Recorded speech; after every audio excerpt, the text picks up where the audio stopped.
Hello 皆さんこんばんは。今日は石のボンボンモイドスをご紹介します。ボンボンはそばからというボンボンで、そばからの意味はこれをして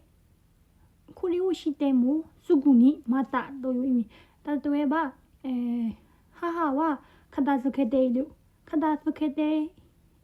そばから母は片付けているそばから散らかしていく。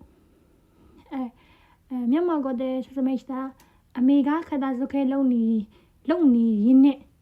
ထပ်ပြီးတော့ချုပ်တယ်အဲ့လိုမျိုးこれをやってすぐにまたという意味です。例文出しますね。母親が片付けるそばから散らかしていく。母親アメが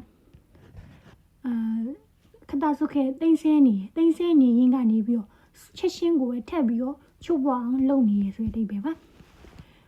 ပါ例えば漢字を覚えたそばからすぐに忘れちゃう漢字をမှတ်နေအခု漢字をမှတ်နေတယ်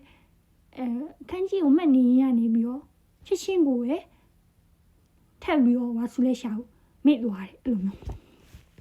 注意しているそばからゲームを見ている。今の例文の意味はあなたゲームしないで勉強しなさい。というふうに注意している。注意လုပ်နေတောင်မှပဲသူကချက်ချင်းကိုဂိမ်းကစားနေ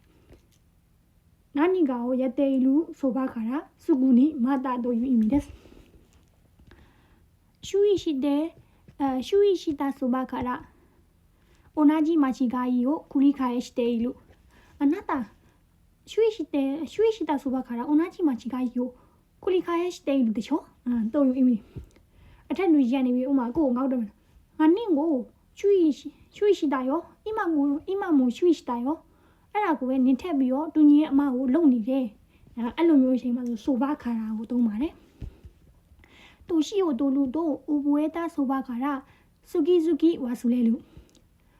年を取るとအသက်ကြီးလာမယ်ဆိုရင်覚えたそばからမှတ်နေရနေပြီးတော့ပဲ好き忘れるမှတ်တယ်ဒါပေမဲ့မေ့တယ်အဲ့လိုမျိုးပေါ့နော်အဲ့ဆိုရင်そばからကဖောင်နှမျိုးသုံးလို့ရတယ် dictionary ဖောင်例えば注意しているそばからငါနင့်ကိုတတိပေးနေရနေထက်လို့တယ်အဲ့လိုသုံးလို့ရမယ်注意したそばから